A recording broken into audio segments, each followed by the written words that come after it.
Otodini Jesu. Tata bụ ụka nke nleta ndị eze atọ si n'ọwụwa anyanwụ. Afọ nke atọ na-arụ ụka. Igbo Catholic Community ji obi aṅụrị ekene ezinụlọ anyị niile na ndị ọbịa niile nọ n'ime ụlọ ụka anụnwa tata na ndị niile nọ ebe dị iche iche n'akụkụ ụwa niile anyị na ha ga-achụ aja Mass tata. Na aja nke Mass tata, Damian na Ugoeze anọ na-enye Chineke ekene maka nchekwabe ya na ududi ya n'arọ nke 2021 wee na-ayọkwa ngọzi Chineke nchekwabe ya na ebere ya n'arọ nke 2022. Kristian Nwemelie na-enye Chineke ekene na-ayọkwa ngọzi Chineke amara ya n'isi Ifeanyị Richard Onwemelie onye nke na-elota mgbe eji were mụọ ya. Godfrey na Edith Chuke na ezinụlọ ya na-ayọ maka ebere Chineke ngọzi ya nchekwabe ya na ọgwụgwọ n'isi ezinụlọ ya.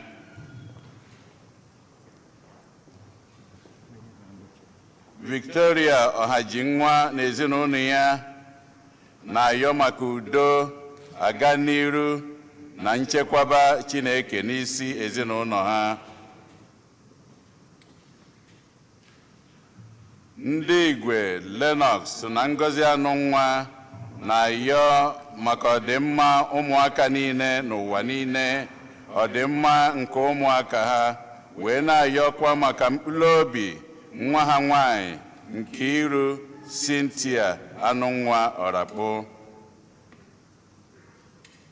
Ịma na Tony Ikebodu na ezinụlọ ya na-ayọ maka mkpụrụ obi ụkọchukwu Emmanuel Anụrụnkọ. Osi na Edith Chuke na ezinụlọ ya na-ayọ maka mkpụrụ obi nwa ha nwoke Valentine Izuchukwu Chuke.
Dorothy Ikeri na-enye Chineke ekene maka ezinụlọ ya ka Chineke si wee gọzie ezinụlọ Ezekoli, wee na-ekenekwa Chineke n'ụzọ pụrụ iche nyanwa na onwe ya na-echeta ụbọchị eji were mụọ ya nya ka Chineke na-edukwu ya na-agọzi ya.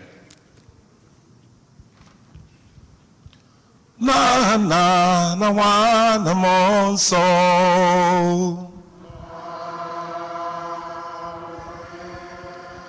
ka ngọzi nke Onyenwe anyị Jesu Kristi na n'ịhụnanya nke Chukwu na na n'ịdịkọrọ otu nke mmụọ nsọ na-enye dịrị unu niile.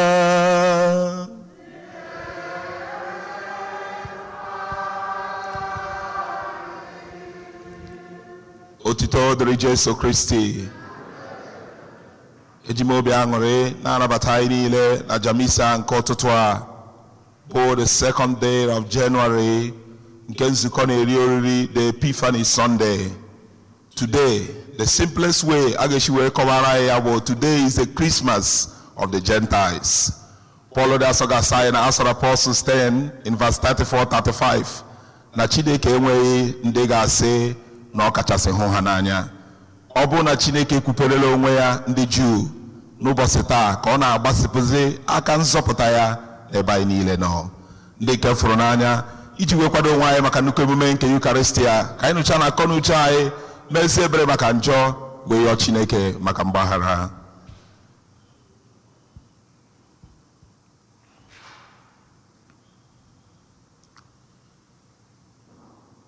Ekwupụta m gwa Chineke jike niile.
Ka Chineke jike niile mere anyị ebere gbaghara anyị njọ anyị duru anyị na ndụ ebere.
ka anyị rịọ arịrịọ.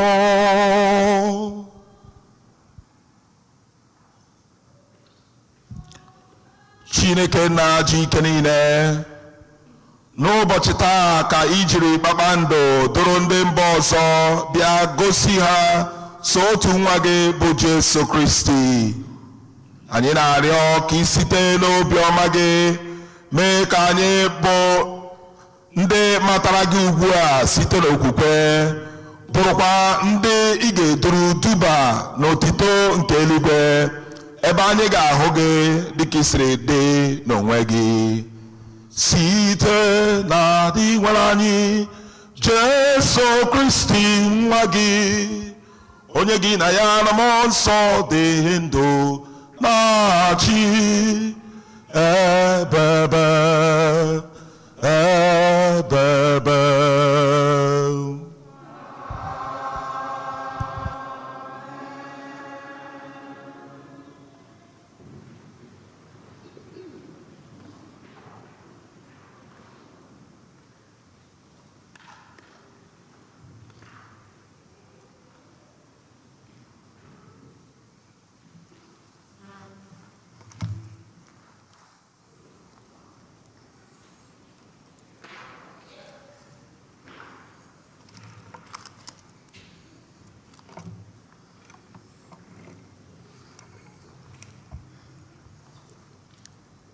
Ihe ọgụgụ nke mbụ,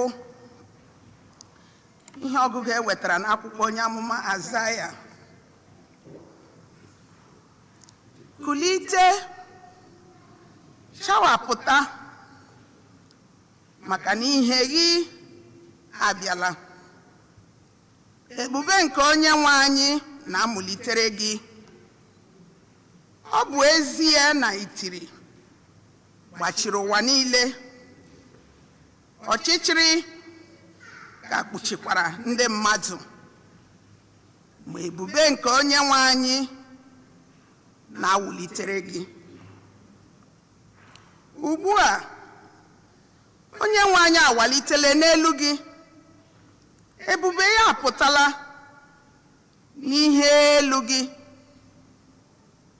Mba dị iche iche na-abịa n'ihe gị, ndị eze na-abịakwa n'ihe gị, nke na-amụkesị n'ụzọ ụtụtụ. Welite anya gị legharịa n'ebe niile, mmadụ dum na-ezukọta na-abịakwute gị. Ụmụ gị ndị nwoke si n'ebe dị anya na-abịa, ejikwa nwayọọ kuru ụmụada gị n'aka na-abịa. Mgbe ị hụrụ ihe ndị a, ihu gị ga-abụ sọ ọchị.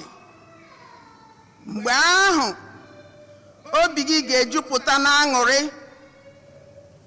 na-awụlite elu n'ọṅụ, n'ihi na akụ na ụba gị esile n'osimiri na-enubatara gị ka mmiri.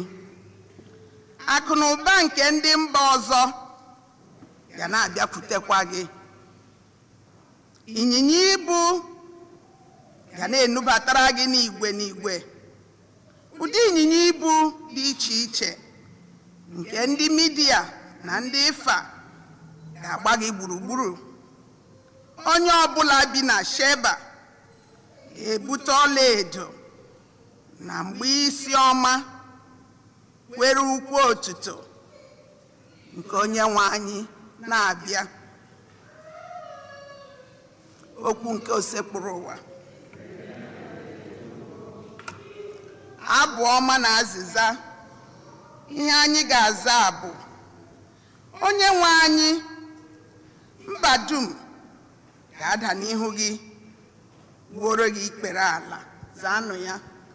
Onyenwe anyị, mba dum ga-ada n'ihu gị, gbuoro gị ikpere ala.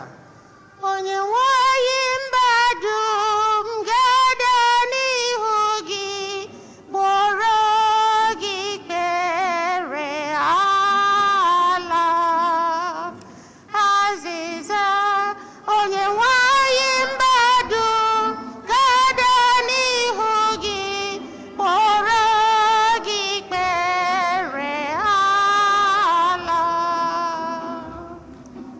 biko Chineke were ikpe nkwụmọtọ gị nye eze, nyekwa nwa eze ezi omume gị. Ọ ga-eji ikpe nkwụmọtọ chikwaba ndị nke gị, bịakwa kpeziere ndị na-emegbu emegbu ikpe azịza. Kpọrọ gị ikpere ala, onye nwe anyị mba dum ga-ada n'ihu gị. Kpọrọ gị ikpere ala. N'oge ya, ezi omume ga-epupụta dịka ahịhịa dị ndụ. Udo ga-adịgide ebe niile ruo mgbe ebighị ebi. Ọ ga-esite n'oké osimiri chiruo ọchịchị n'oké osimiri ọzọ, bịakwa site n'oké osimiri chiruo ọchịchị n'ebe ụwa kwụsịrị. Anyị kpọrọ gị ikpere ala, onye nwe anyị mba dum ga-ada n'ihu gị. Kpọrọ gị ikpere ala. Ndị eze si na Tashib n'ofe osimiri ga-abịa tụọrọ ya mma. Eze ndị Sheba na Seba ga-ebulite, ebutere ya onyinye. Eze niile dị n'ụwa ga-egbu ikpere n'ala n'ihu ya. Mba dum ga-agbara ya odibo. Kpọrọ ya ikpere ala, onye nwe anyị mba dum ga-ada n'ihu gị. Kpọrọ gị ikpere ala. Ọ ga-agbapụta nwa ogbenye ahụ na-etiku ya. Ọ ga-agbapụtakwa onye ahụ na-emegbu ya, a na-emegbu emegbu, onye na-enweghị onye enyemaka. Ọ ga-emere ndị nọ na mkpa na ụmụ ogbenye ebere. Ọ ga-azọpụtakwa ndụ ụmụ ogbenye. Anyị kpọrọ gị ikpere ala, onye nwe anyị mba dum ga-ada n'ihu gị. Kpọrọ gị ikpere ala. Gaa n'azụ, onye nwe anyị mba dum ga-ada n'ihu gị. Kpọrọ gị ikpere ala.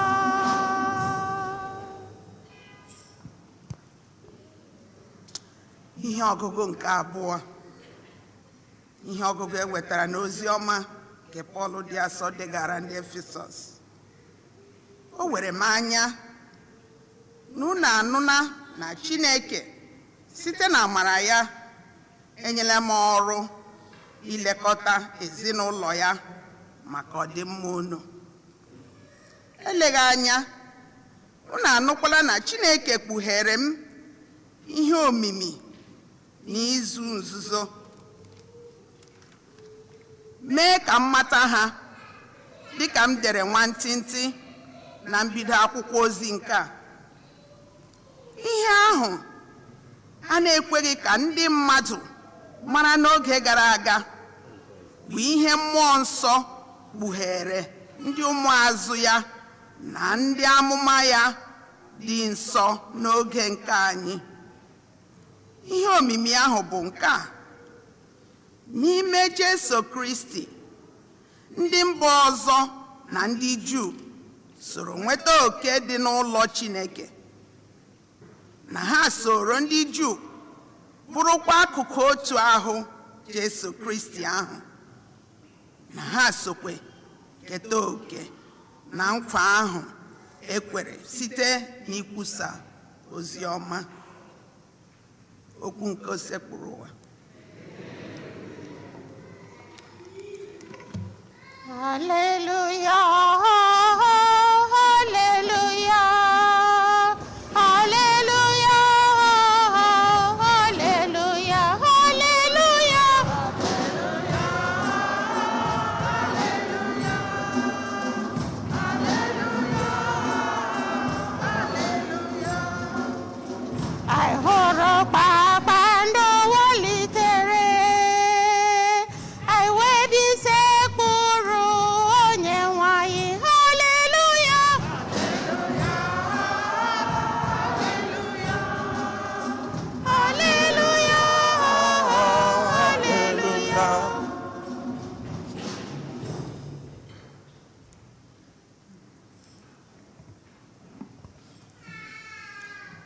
onye nwe anyị nọnyere unu.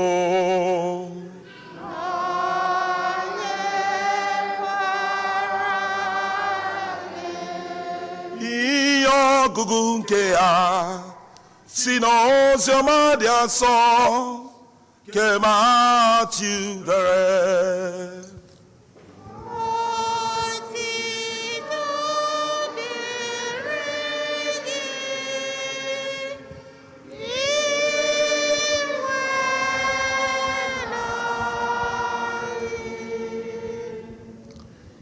Mgbe a mụrụ Jesu na Bethlehem nke Juda, mgbe eze Herod na-achị, ndị amamihe na-akọwa kpakpando siri n'ọwụwa anyanwụ bịaruo Jerusalem. Ha were jụọ sị, olee ebe ọ nọ bụ nwa ahụ a mụrụ ọhụrụ ka ọ bụrụ eze ndị Juu? Anyị hụrụ kpakpando ya n'ọwụwa anyanwụ were bịa ịkpọrọ ya isi ala. Ma mgbe eze Herod nụrụ ihe a, obi lọrọ ya na ndị bi na Jerusalem mmiri. Herod wee kpọkọta ndị isi nchụaja na ndị nkụzi iwu Moses niile were jụwa ha ebe a ga-amụ Kristi. Ha were sị ya na Bethlehem nke Juda, n'ihi na otu a ka onye amụma siri dee sị, gị bụ Bethlehem dị n'ala nke Juda, ị bụghị nwa nke ntakịrị na ndị na-achị achị na Juda, n'ihi na onye ndu ga-esi na gị pụta, onye ga-azụ ndị nke m bụ Israel dịka atụrụ. Emesịa, Herod kpọrọ ndị ọkasị mara ahụ na nzuzo were jupụta ha nke ọma banyere oge kpakpando ahụ pụtara ihe. O were ziga ha na Bethlehem jụkwa ha sị, jeenụ chọpụtanụ ya, siterenụ m ozi ka m bịakwuo sekpụrụ ya. Mgbe ha nụsịrị ihe eze kwuru, ha biliri gawa. Ka ha na-eje, ha hụkwara kpakpando ahụ ha hụrụ n'ọwụwa anyanwụ. Ọ pụtakwara ọzọ na-aga n'ihu ha. O were gagide ruo oge ọ bịara kwụrụ n'elu ebe ahụ nwata ahụ nọ. Mgbe ndị amamihe ahụ hụrụ kpakpando ahụ, ha ṅụrịrị oke ọṅụ. Ha were banye n'ime ụlọ hụ nwata ahụ na nne ya bụ Maria. Ha dara n'ala kpọrọ ya isi ala sekpuoro ya. Ha meghere akpa ha were nye ya onyinye nke bụ ọlaedo na mgbe oke isi ọma a na-akpọ frankincense na ude nnukwu isi ọma a na-akpọ mee. Ha emesịa si n'ụzọ ọzọ laa ala ha, n'ihi na ozi ha natara na nrọ dọrọ ha aka na ntị ka ha ghara ịlaghachi na be Herod. Oziọma ka o sepụwa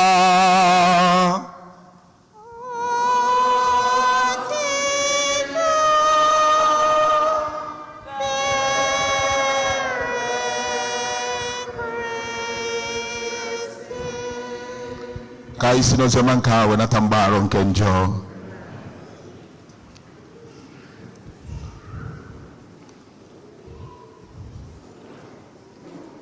Oto dịrị Jesu. Achọrọ m ịgụ egwu.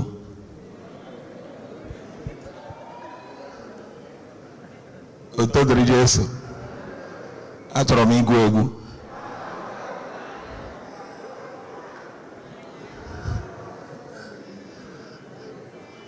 Enwere m nnukwu ụkọchukwu ebe a, amaka m na pastọ nọkwa ya, so aga m ayọ ha mgbaghara ka m gụtụ egwu taa, biko nụ. Ọbụlagori na olu m adịghị mma, mana achọrọ m ịgụtụrụ Chineke egwu. So if you are happy and you know it, shout Jesus. If you are happy and you know it, shout Jesus. Jesus. If you're happy and you know it, and you really want to show it, if you're happy and you know it, stand up. Omema narekele dema, omema narekele, omema narekele dema, omema biko narekele.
I am a winner in the Lord Jesus.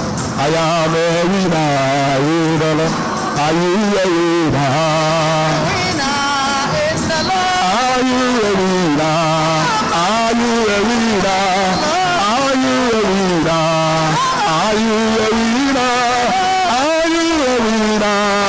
Are you a winner? Are you a winner?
Good morning, everybody.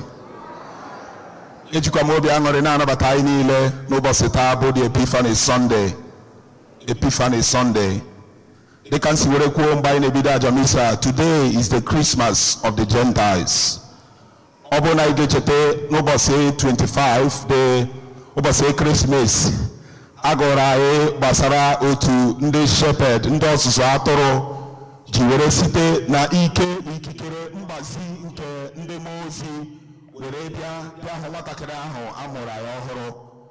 On the 25th they were shepherds, and remember they were Jews. And one funny thing about these shepherds were now what I say na ya wondewo enweghị ihe a kpọrọ ha, a na-akpọ ndị ọzụzụ atụrụ ihe n'ala Israel. Ya bụ na ihe ọ pụtara bụ na before onye na-azụ atụrụ abịa na tempụl ịkpọ isi ala, ọ ga-ebu ụzọ ọbụlagodi na ọ bụ onye Juu, mana iji gwa gị na onweghị ha kpọrọ ha, ha bụ sọsọ ndị na ndị ọzọ, ndị ọnụ ụtụ ma ndị ọzọ.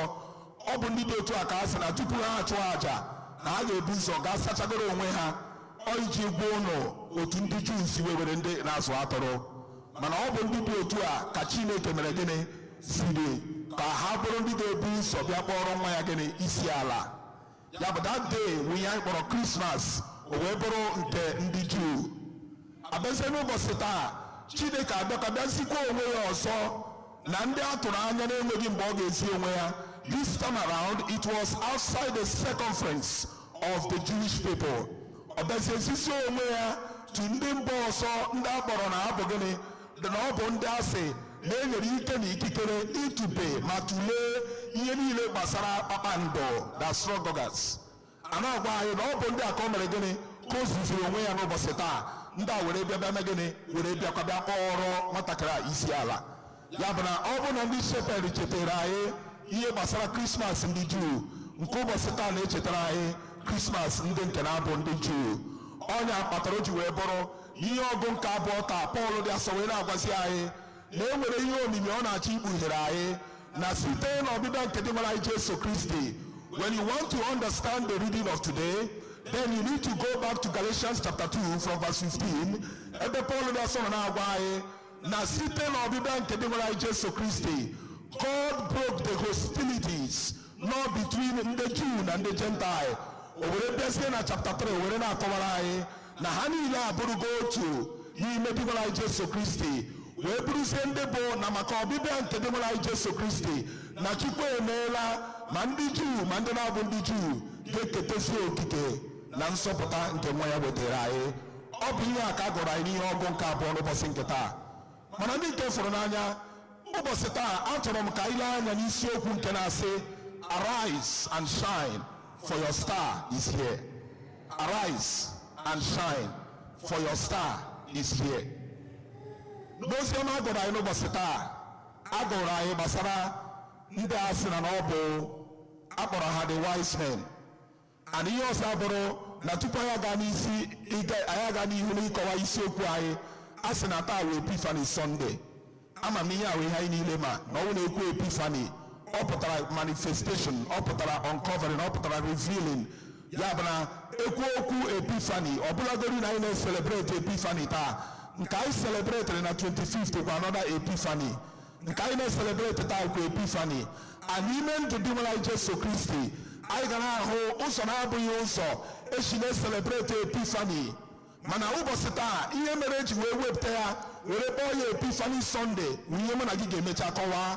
Mana ka anyị mara na ọ bụghị sọsọ taa ka a ga-asị wee Epiphany, maka Epiphany pụtara mgbe na mgbe ọbụla Chineke kpupere onwe ya ndị mmadụ.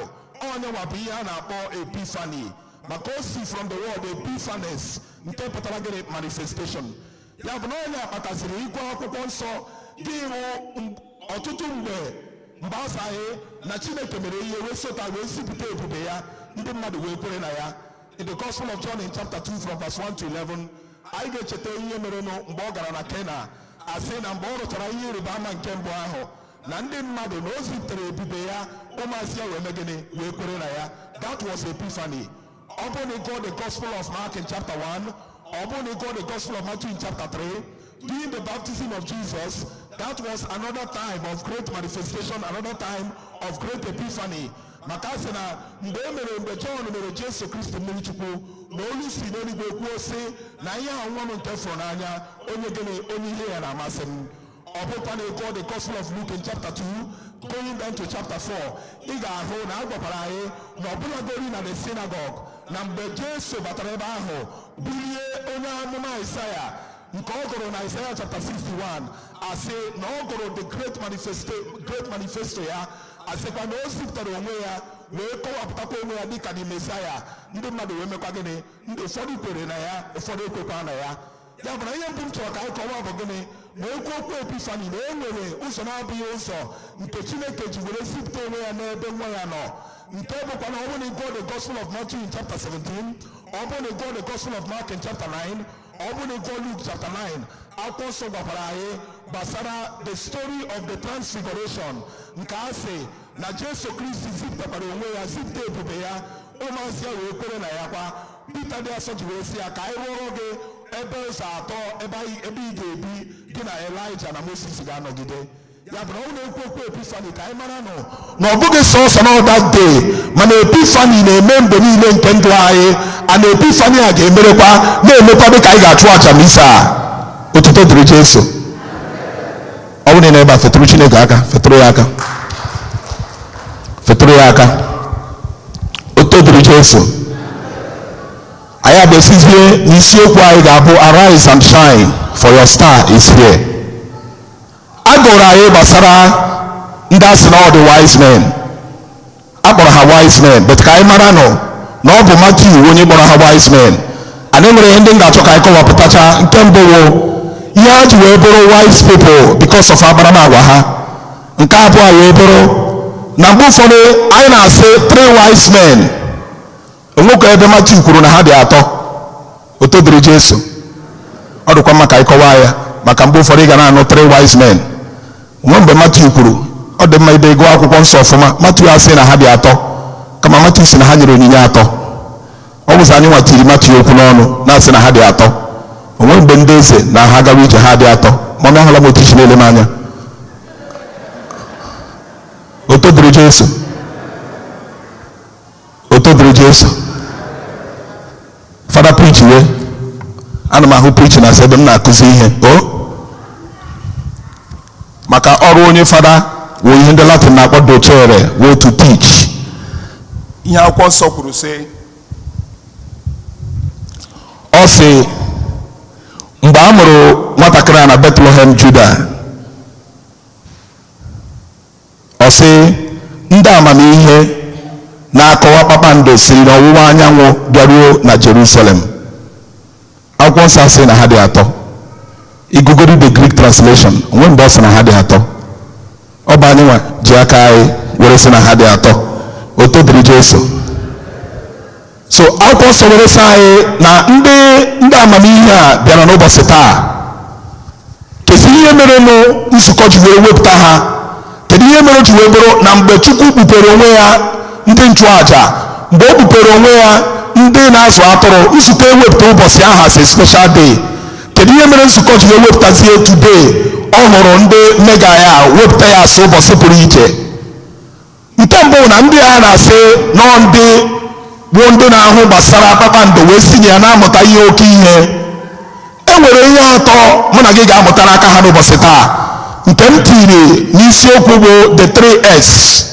Achọghị m ka onye ọbụla chefuo ya, m chọọ ka anyị tinye ya na alfabet. Nke mbụ bụ S, nke mbụ bụ C, ịhụ. Nke abụọ bụ ihe mkpọrọ search, ịchọ. Nke atọ abụrụzie ihe mkpọrọ submit, inyezi. Otuto dịrị Jesu. Ihe mere mmadụ atọ a ha ji wee bụrụ ndị pụrụ iche bụ na ha bụ ndị bụ akwụkwọ nsọ sị na ha hụrụ kpakpando n'ọwụwa anyanwụ. Mgbe ha hụrụ kpakpando a, ha eme gịnị? Ha hụrụ kpakpando a wee chọpụta na gịnị mere? Na e nwere ihe na-emenụ somewhere.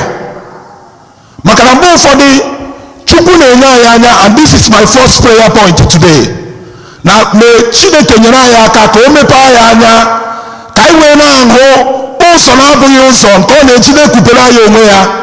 The different ways God continues to manifest himself, especially in the church, through the word, through the sacraments, through even nature. Chukwu na-esi otu a were na-ekpupere anyị onwe ya. Mana mgbe ụfọdụ we are blind to the different ways, the different manifestations Chukwu na-esi anyị, maka na anyị adịghị interested. Unless you have the desire, unless ị nwere mmụọ siri ike ịchọ Chineke, Chukwu ga na-agara gị n'akụkụ, you might not even see him. The second S abụrụ ihe mkpọrọ search. When these people saw the star, they went in haste in order to search. I want to say something today. That was 2nd of January. I need a New Year resolution, especially in the Today's message is for you. You have made your New Year resolution. But please try to learn from the wise men today. When they saw, they went in haste in order to search. And this is where I have problems today.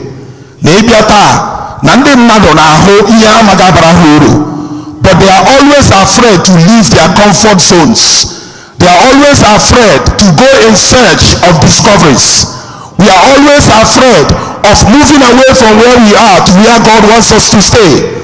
But I have a good news for you, that sometimes in our journey of life, unless we are ready to leave our comfort zone to the place God wants us to stay, then our stars can never shine. Take your time, beginning from Abraham. The Bible told us in the book of Genesis in chapter 12, for him to be great, God told him to leave his comfort place. If I'm Abraham, I will not leave my place. I'm not going to talk about no mother saying again happy America after in all Alabama 75 years. And when I'm about 75 years, this is Nigeria. Abraham was going to a place that God was not even definite. He just told him to leave his father's house to even an unknown destination. But he listened to God, and that was when his stars started shining. Remember, before Amoyati 75, nobody had mention of Abraham. But the moment he left his place, his stars started shining. Can you think about the life of Jacob? In the book of Genesis chapter 28, he needed to leave his father's house for him to get married and to continue the dynasty of his father. If he was still in that his comfort place, he wouldn't have achieved that greatness. That was also the story of Otutunde Mmadụ. The moment they left their comfort zone, that was when their stardom continued or started. Whenever you meet your star, know you that meeting it and seeing it is the first stage, but you must go ahead and search for it. And that is the most saddening part of what is happening in our country today. Many people don't want to work, but they want to eat. Many people don't want to leave their comfort zones in order to go in search of the greatness that God had bestowed upon them. Today I tell you, your star will shine if you leave where you are and listen to where God wants you to stay. And the third thing, but these people, when finally they sought and they found, they did not just find Christ and kept quiet. The Bible said immediately, when they made the mistake of going into the house of Herod because of our imagination, because of our judgments, and I love what the scripture said. The moment they went into the house of Herod, the star disappeared. And when they came out of the house of Herod, the star again appeared. And he told us,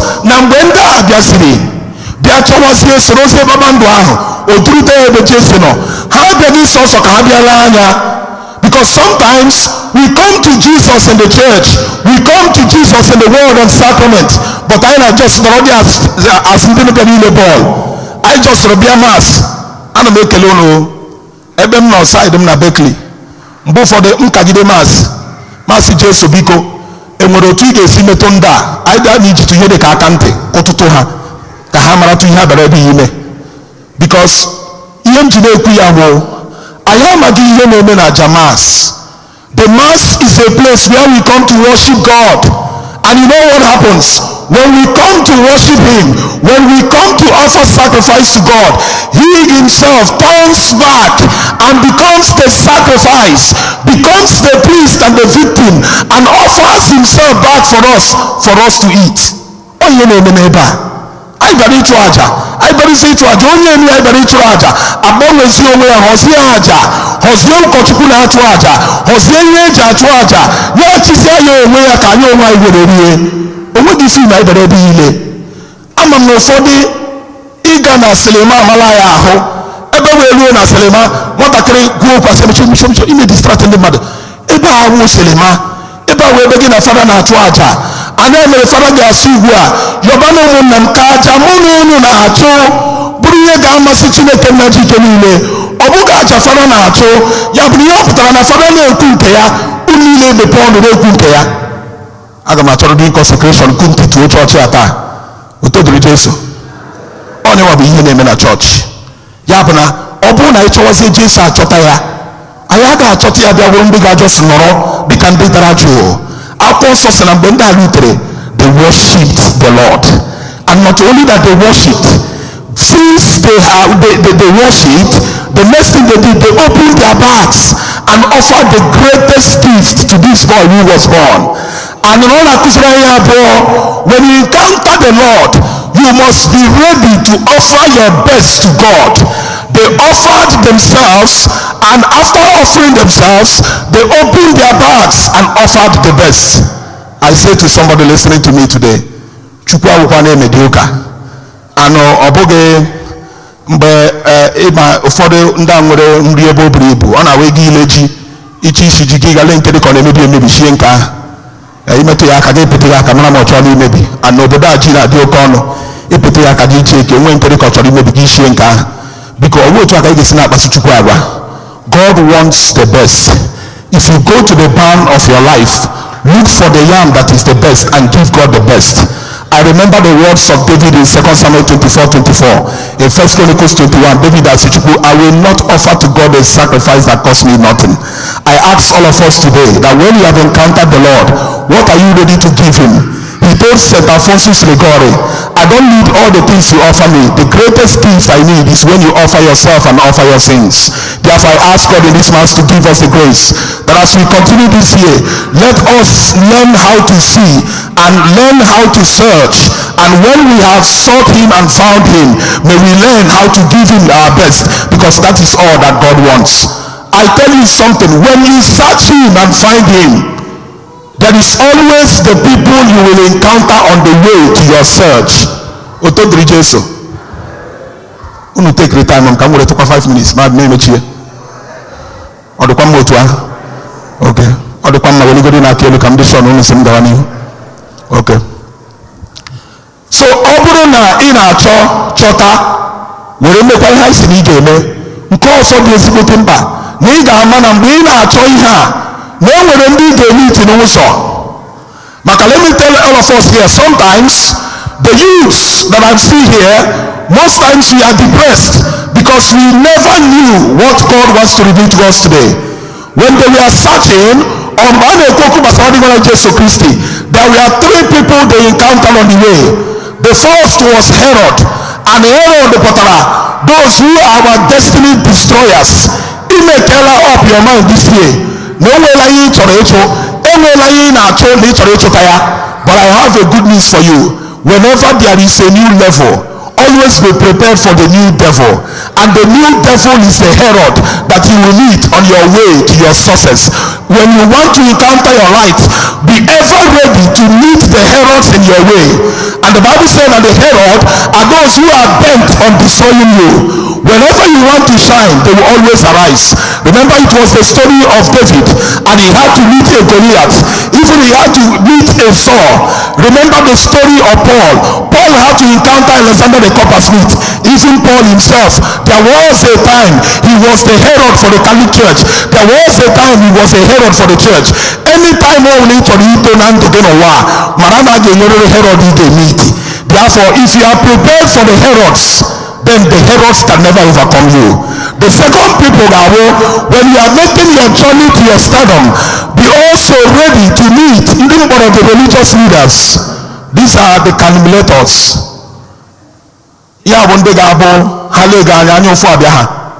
You'll be ready for them. And sometimes you need to be careful those you share your dreams with.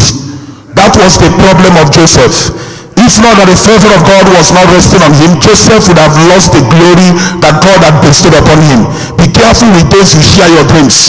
I tell you, somebody that prayed, God help me with my friends because I know how to handle my enemies. Be careful with those you share your dreams, because they might be those who are sent or who were sent on your way in order to destroy your destiny. And the last people that you need to be conscious about are those I call the wise people. These are those who admire you, and they adore you because of the greatness they have seen in you. They feel intimidated because of the potentialities in you. These are the people, when they see you, they help you become the great person you are. Be conscious of these people and make sure that this year you will walk in the path of these people. And that was what these wise people could say. I know but think that I believe that's from Anya. I got your people like Jesus Christ and Jamisa. Konyana ya kaka iwe mo icho ya bika nde madata abarae. Kai motano no na icho ya. Oyo dugun tembe na sae. Arise and shine, for your light is here. Your light can only come when you have sought for that light. And when you search and find it, you must be ready to give out yourself for that light to come and shine in you. And finally, I tell us today, na yeta chasimba na yeri ya ile kubogene. Kai marano uso chine kene jezia this light. I'm ending. Uto chine kene jezia this light. In the gospel of today, we saw that God manifested himself, first of all, through the nature, through natural realities. Nde madata ase na hangoro babandwa, wesoro babandwa. Are you aware of the many ways God reveals himself through nature? We are not trying to preach pantheism in any way, but God speaks to us through natural realities around us. Be conscious about it. The second way was through the scripture. Now these people are saying that Nahashi from the east, there was a time over they had to have recourse to the scripture, and the scripture directed them. No one at Bethlehem can want to cry against you. Opula going the Herod, he went and consulted in the Okachamara. As in the Okachamara, Gabanina Oponso will take the answer for their problem. Let me speak to everybody. You see this here. Take a New Year resolution to be serious with the scripture.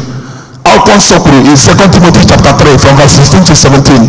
Now only in Oponso. And they use here for reproof, and they use here for correction, and they use here for you may improve for the mama in the opportunity. No one don't have a design Aboma 119 in verse 105. Or see, your word is a lamp for my steps and a light for my path. And in Psalm 119 verse 130. Or see the open believe us on Anya. Open the wise men today. They came and they encountered the Lord. They became confused and they had to go and find their solace in the scripture. Kayon the people like Jesus Christ and Jamisa and starter. Koya yiteni kitere. Nkaige jiwe mota. Ibiri na upon side. Na upon side. Ne moko yiteni kitere ni meya. Onya koga abo. Mpani ni kitere ni tori me nafa. Emose mboji baju oterote.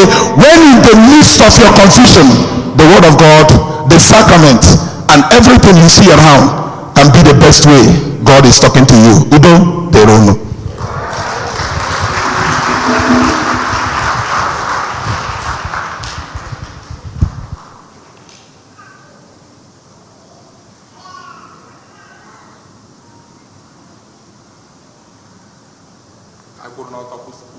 Occupy ekwem n'otu Chineke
ebere nke ndị kwere nụ dịka fụrụ n'anya Chineke na-ekwupụrụ anyị onwe ya n'ụzọ dị iche iche ka anyị gọzie ya n'ụbọchị tata ka o kwupụrụ anyị onwe ya na mgbe ọ gbanwechuru anyị anya. Dị nwe na anyị nụrụ arịrịọ anyị.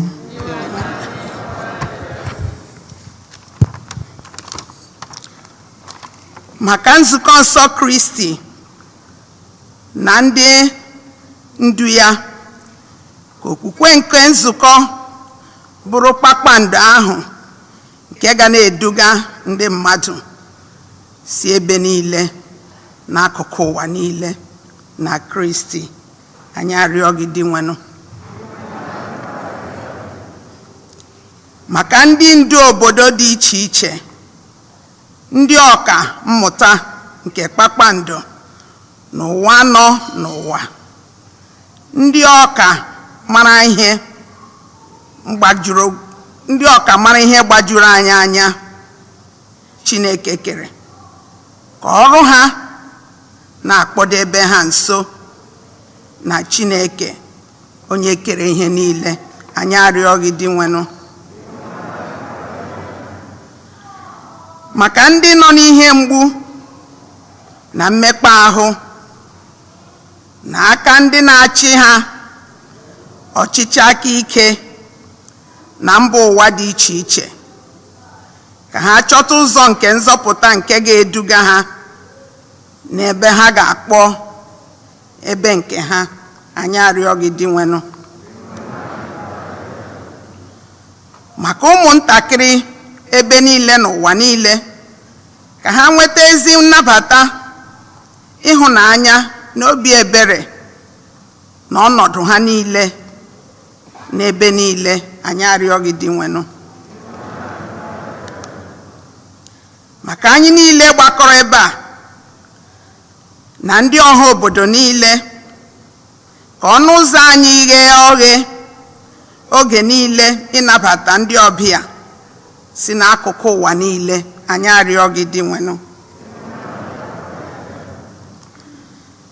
Maka ndị nwụrụ anwụ, ndị anyị na-echeta na amasị dị asọ tata, mkpụrụ obi ndị nọ na pọgatrị, ka Chineke onye pụrụ ime ihe niile zute ha n'ọnọdụ ha ma nye ha ezumike ebe n'eluigwe.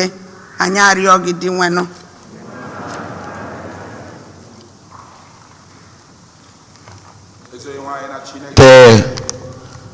anyị na-asị gị ka ị nụrụ arịrịọ ndị nke anyị butere gị n'ụbọchị nke taa, ọ kachasị nke ka imepezie anya anyị ka anyị wee na-ahụ ụzọ niile nke iji na-achọ inyere anyị aka. Anyị na-arịọ nke a site na Kristi Onyenwe anyị. Amen.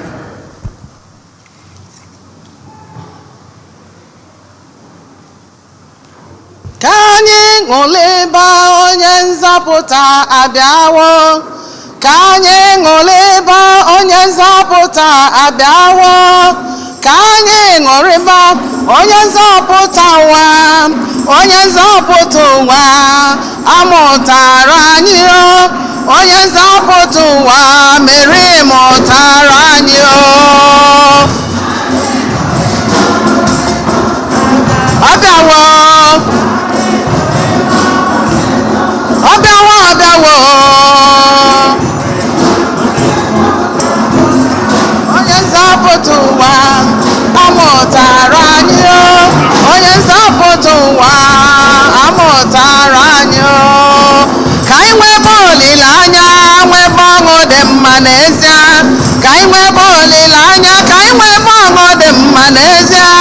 Onye nzọpụta nke si n'igwe, Ọkpara Chineke amụtara anyị o, Ọkpara Chineke mere mụtara anyị o. Ọ bịawo, ọ bịawo, ọ bịawo,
ekeresimesi ọgbara m ekeresimesi ebe onye anyị gọziri m o nyere m divine connection ọgbara ekeresimesi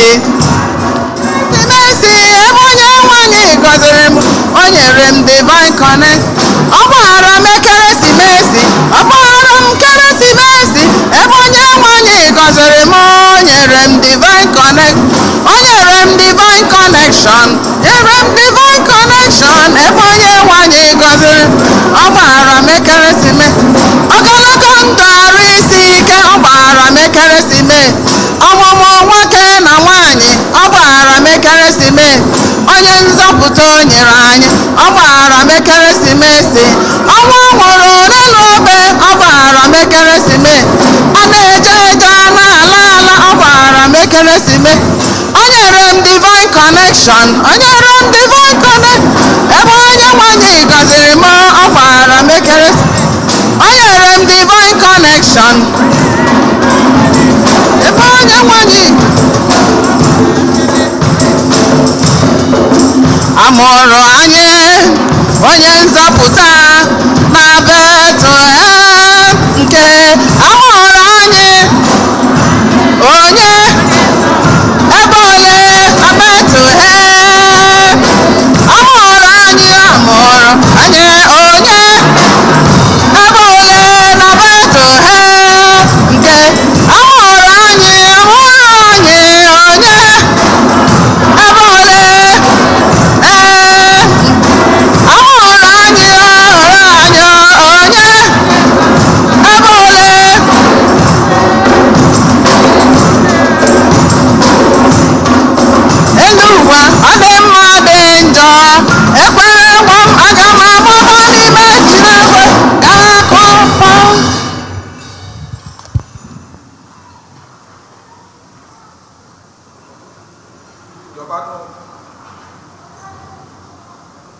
ụmụnna m kacha amụrụ unu na-achọ bụrụ ihe ga-amasị Chineke nna ji ike niile ịnara nụ.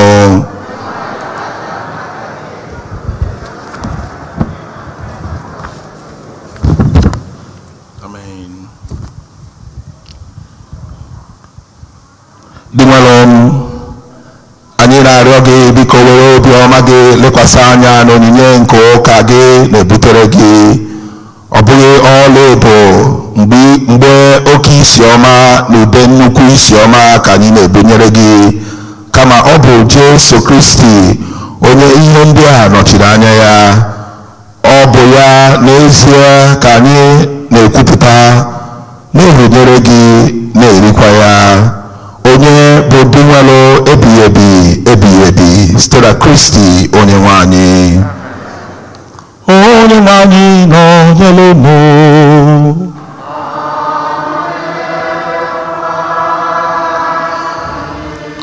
welite n'obi elu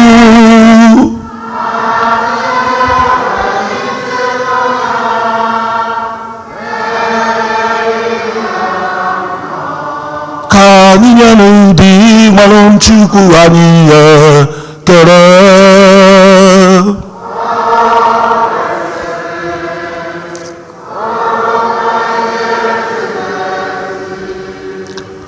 kwesịrị ezi ya bụrụkwa ihe ziri ezi na-azọ ndụ na ị ga-enye gị ekele oge niile na ebe niile o nna dị nsọ Chineke nna ji ike niile onye dị ụwa ta ụwa n'ihi na mgbasa otu nwa gị gosiri onwe ya n'ụdị nke mmadụ ụdị nke anyị nwere ike ịnwụ anwụ o jiri ihe ọhụrụ nke anwụ anwụ nke ya kpọghachi anyị n'ọnọdụ mbụ anyị n'ihi nke a anyị na-eso igwe ndị ọma niile nke eluigwe na-eto ebube gị oge niile n'ukwe na-asị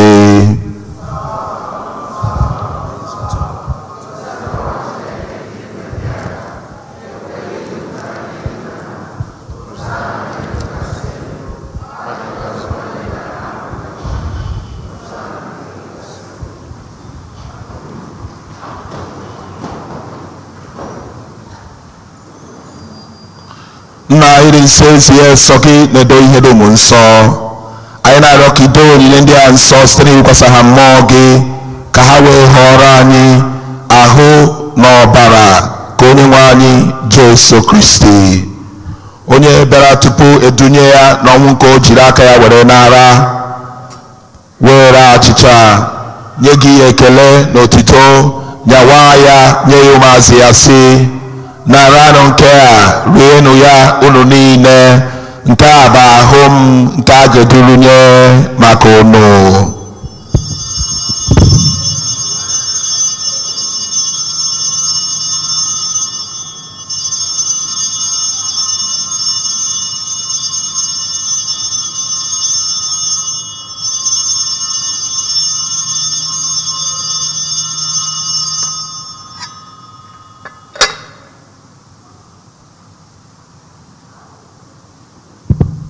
otu ahụ kwa ka o si mee mgbe ha richara nri anya sị o buru iko mmanya anyekwa gị ekele n'otito bunye ya ụmụazị ya sị naranụ nke a ṅụọnụ ya unu niile nke a bụ iko nke ọbara nke ọgbụgba ndụ ọhụrụ dị ebe a ga-agba ya n'ihi unu na n'ihi mmadụ niile ka e were gbaghara njọ na-emenụ nke a na ncheta nke m.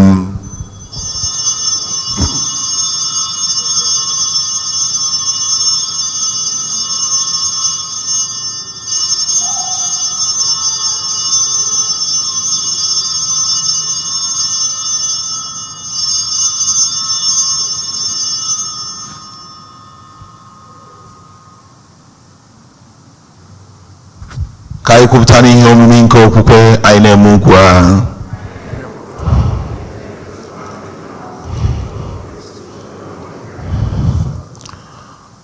Nna, na ncheta nke ọnwụ na mbilite n'ọnwụ nke nwa gị, anyị ebunye gị achịcha nke ndụ n'iko nke nsọpụta.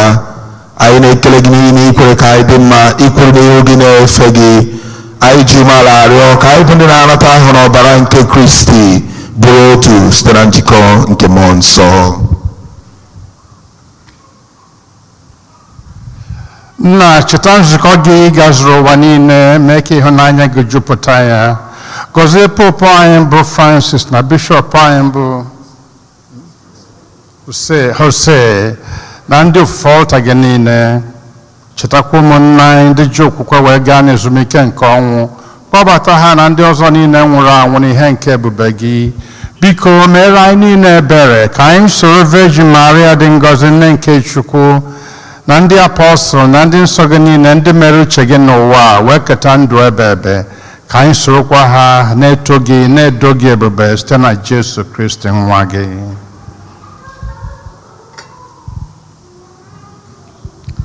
Ihe niile kere eke na-eso ya bụ Kristi, na-esikwa n'ime ya nọ n'aka ya, n'ịdịka n'otu nke mmụọ nsọ, na-enye gị bụ Chukwu na ji ike niile, nsọpụrụ na otito niile, site n'ụwa tu ụwa niile.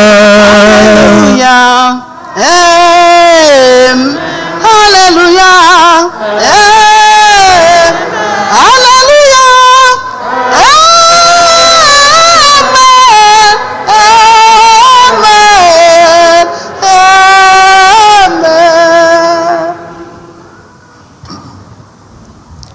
Ndị nke fụrụ n'anya ka anyị were ekpere ahụ nzọpụta anyị kụziri anyị were kpọkuo Chukwu nna anyị nọ n'eluigwe.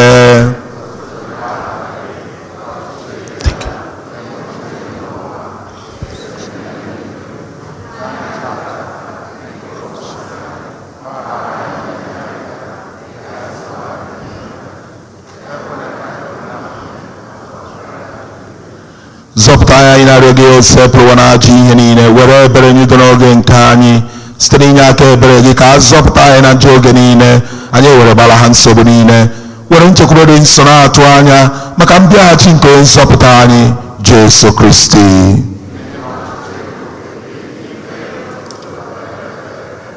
Onye nwe anyị Jesu Kristi, onye gwara ndị apọstụl gị, udo ka m na-ahapụrụ unu, udo nke m ka m na-enye unu, elekwala anya na njọ anyị kama lekwasị anya n'okwukwe nke nzukọ gị, nye ya udo na-erikọrọ otu mgbe niile ka uche gị siri chọọ, gị bụ onye dị ndụ na-achị ebe. Udo nke osepụrụ ụwa dịrị unu mgbe niile. Ka anyị nyerịtara n'onwe anyị ekele nke udo.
ndị nke fụrụ n'anya lee n'onwe atụrụ nke Chukwu lee n'ụdịwara anyị Jesu Kristi onye na-egbochapụ njọ nke ụwa anyị nwere isi ọma bụ ndị a kpọrọ n'oriri nke nwa atụrụ Chineke.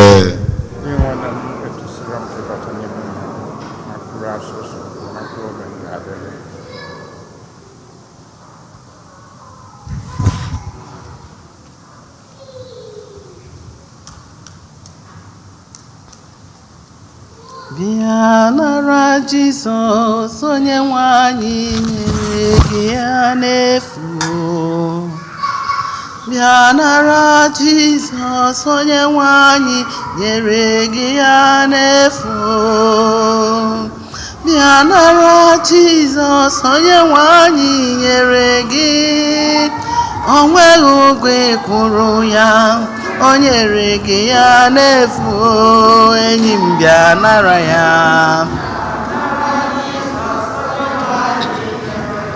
Enyi m bịa nara ya o.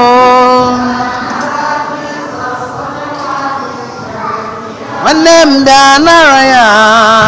Nara Jizọs onye nwe anyị nyere gị. O nweghị ụgwọ kwụrụ ya. O nyere gị ya n'efu. Bịa ṅụrụ mmiri ndụ onye nwe anyị na-enye gị ya n'efu. Bịa rie achịcha onye nwe anyị nyere ndị ya n'efu. Bịa nara Jizọs onye nwe anyị nyere gị. O nweghị ụgwọ kwụrụ ya. O nyere gị ya n'efu. Nwanne m bịa nara ya. Enyi m bịa nara ya o. Onye nwe anyị nyere gị. Enyi m bịa nara ya. Bịa nara Jizọs onye nwe anyị nyere gị.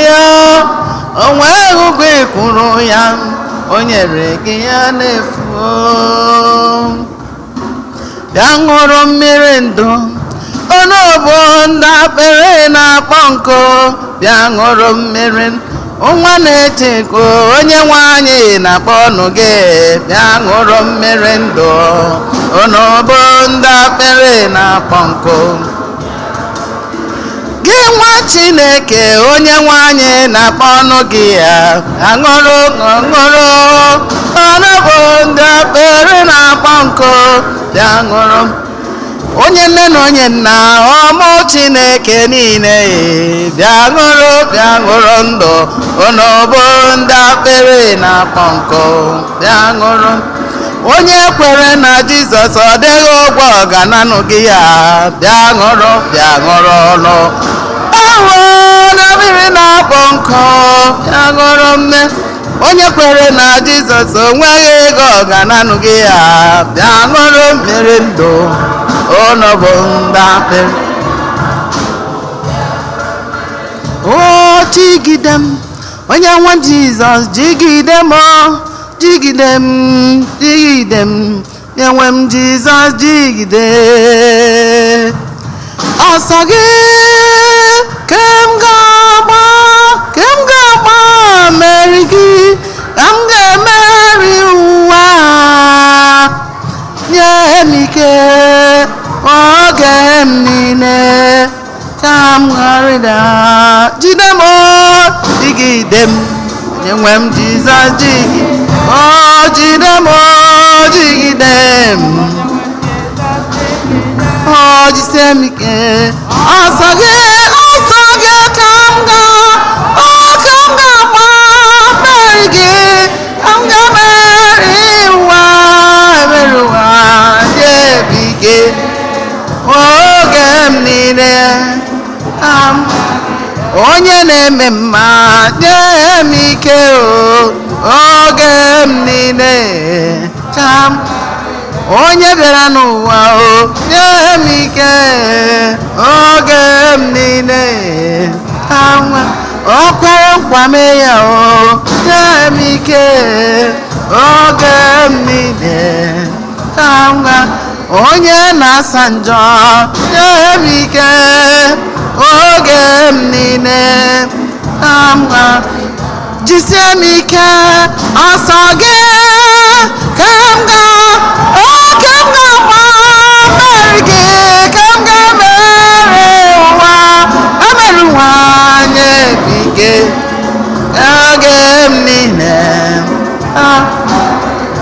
jisie m ike jigide m onye nwe m Jizọs jide m jigide m onye nwe m jisie m ike ọsọ gị ka m ga-agba meri gị ka m ga-emeri meri ụwa na-ebike oge m niile amwa onye na-eme mma nye m ike oge m niile o kwere nkwa mee ya m ike oge m niile ka m ga-arịda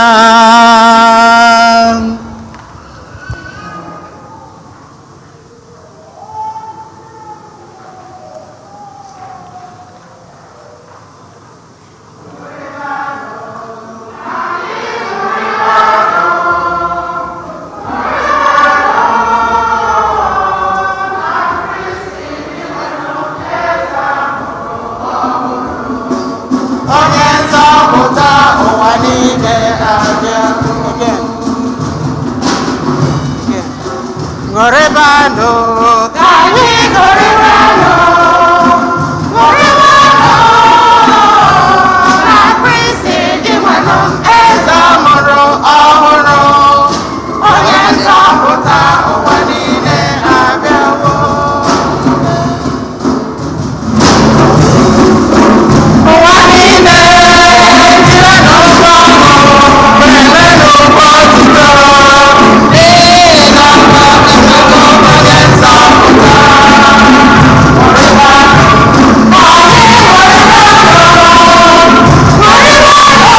Oh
ekwela ka ihe ọbụla nye gị nsogbu, ekwela ka ihe ọbụla tụọ gị ụjọ.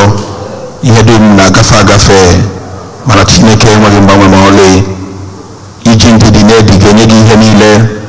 Onye nwere Chineke onweghị ihe ọbụla ọ ga-achọ, sọsọ Chukwu ezuola ka ihe ayịyọ.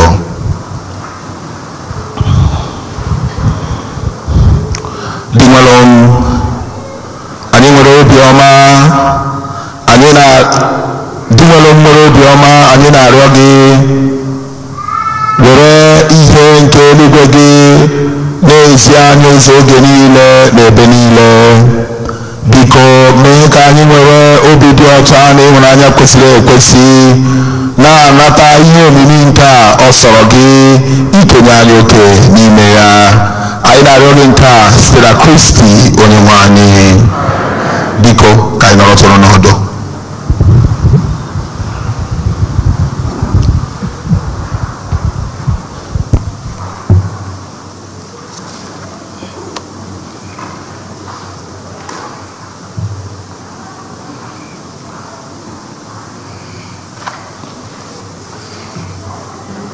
Saturday anụwa na-abịanụ anyị na-ama ọkwa ọzọ iletara anyị niile. Second Saturday n'ọnwa ọbụla a na-enwe Resurrection Crusade na iru n'ụka anyị na 12 o'clock nke ehihie. Ọ bụ maka udo n'obodo anyị, ka ihe ọjọọ niile na-eme na be anyị ka o benata, ka Chineke weta nchegharị nke ime obi ndị na-achị achị, ọkachasị udo n'ọwụwa anyanwụ nke Nigeria, Eastern Nigeria. Ọ bụ ya bụ ihe eji agbakwunata ebe anụnwa were ekpe rosary anwa, wee na-ayọ anyị niile ka anyị pụta, ka anyị ncha jikọọ ofu obi ọnụ, were nwee ike itiri Chineke mkpu ka o si wee daa anyị n'obi site n'ekpere. Ụbọchị ụka ọzọ anyị na-eche na ndị niile jere ụlọ, ndị ejere njem ọbụla, na ụlọ ụka anụnwa ga-ejubekwa ka o si eju. Ọ bụrụ na anyị na-anya ebe anyị nọ, anyị afụ na oghele erika ri nne, onwe ndị ka nọ n'ụlọ alara ụlọ. Anyị na-eche na ụbọchị ụka ọzọ na Christmas holiday season na ọ gafego. Ọkwa eziokwu? Unu ekweghị anyị ebido ọlụ.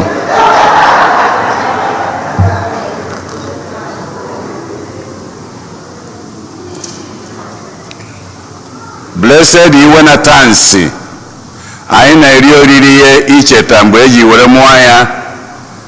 Ọ ga-abụ ụbọchị izu ụka abụọ tata, Jenụwarị 16, ka a ga-eri oriri ya. Ma ndị otu Iwenatansi ma anyị niile ka anyị lotie, ka anyị kwado onye ọfụma.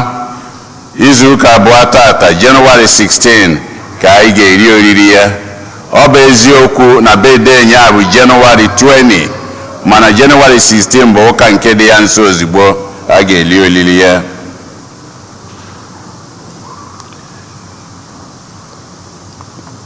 Ndị na-afụ maka National Identity Card nke ha na-abịa ga-abịa ebe a n'ọnwa February 5 dịka anyị si eme ọkwa nyaa. Ebe a na-eme registration wee malụ time ị ga-eji were bịa bụ na their website. So ndị niile ndị chọrọ ya, ị gaa na their website, iregistazie eme ihe ị eme, ichuzuzie time ị ga-eji were bịa. Ụbọchị anwa ebiara February 5. Ugboro abụọ ha bịagoro ebe anụnwa, ndị niile bịara ya fụrụ na ọ gara ọfụma na-enweghị nsogbu ọbụla. O nweghị onye ha na-egbu oge. Ọ bụrụ na a sị 820 anwa, ha ya afụ for 20 minutes imechaa na ịnara. Ndị megokwara nọ n'ọtụtụ n'ime ha enwetagokwara nọmba nke ha. Ọ bụrụ dị kaadị, bete a ga-ezitere gị akwụkwọ ebe e nyere gị dị nọmba. So ọ ga-abụ February 5 ka ọ ga-abụ. Dịka m si wee kwunyaa na WhatsApp nke ha sendịrị, iprintie ya ọ dị very blood, ada afụ ya anya. Ma ọ bụ onwe ndị kpọrọ ndị mma esendinwu nsendiere gị ma ndị ọzọ nwetagoro ya ihe afụde webụsaịtị ebe anwa ị gabazie through it wee mee ihe ị ga-eme na ya. ndị catechism classes unu na-akwado ma ndị ekpere ma ndị communion ma ndị confirmation n'oge adịghị anya agwazie unu ụbọchị ọ bụ unu ga-ebido. anyị were ohere a wee na-ekene ndị ụkọchukwu kala anyị ụka tata. anyị na-ekene onye izizi bụ Fada mmụọ na-eke nke na-ada afụba anyị onye isi chaplain ndị Ikusa nyabụ Ikusa National Chaplain wee bụrụkwa chaplain ndị Houston, Texas ebe o si wee bịa nyaa. anyị na-ekene gị. wee na-ekenekwa Fada Anthony Nwankwọ nke kala anyị ụka tata. ifu dị mkpa ifu ogologo ime ọnụ ya afụ ya.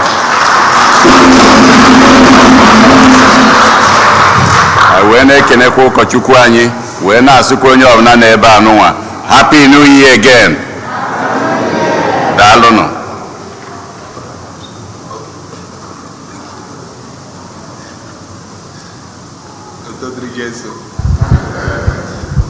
unu kwụrụ ọta ya agbasa.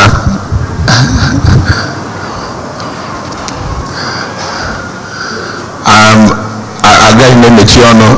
aga m ekele Fada n'ụzọ pụrụ iche maka mụ agara ịlakịkwa ịnụ okwu ya mana o nyere nwatakịrị ya ohere ka m ka masị akwụkwọ okwuchukwu. Fada biko Chukwu gọziere m gị. thank you. ana nke wee eziokwu na ebe m nọ ana m anụ aha Fada amakwana m na onye nwa bụ onye a na-ekwu ọgwụ anyị kwuru na onye nwa wee dị nchaji Ikusa ka njimana ọmụrụ ya nọ n'akụkụ. Fada anụgo m akụkọ gị too much, so I'm happy today in a special way. Mmadụ ndị asa anyị na ha si na East bịa bịa hụ Jesu ọkwa taa ka m ji wee si ebe m si bịa bịa hụ gị. so I'm making you, Father, thank you for that humility and for allowing me to celebrate the Mass for everybody. So, ndị kwaya biko Chukwu gọziere m unu. Chukwu gọziere m unu. Ndị band na ndị na-akụtụcha ihe ndị ahụ.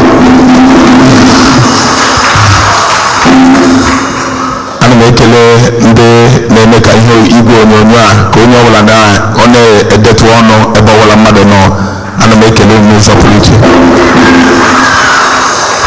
Ana m ekele onye na-esekwa nke osise n'ụzọ pụrụ iche. zi ma na-ekele unu niile dị nke bịara isa iwe chụọ aja misa na-asị ka Chineke mee ka afọ a bụrụ afọ ihe unu ga-achawapụta n'aha Jizọs.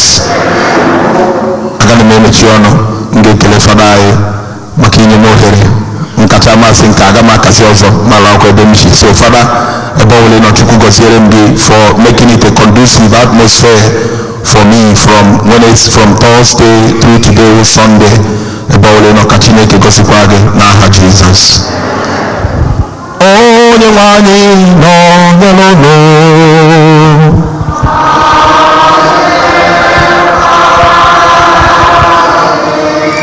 ka Chukwu jitere na-agọzie unu Nna na Nwa na Mmụọ Nsọ.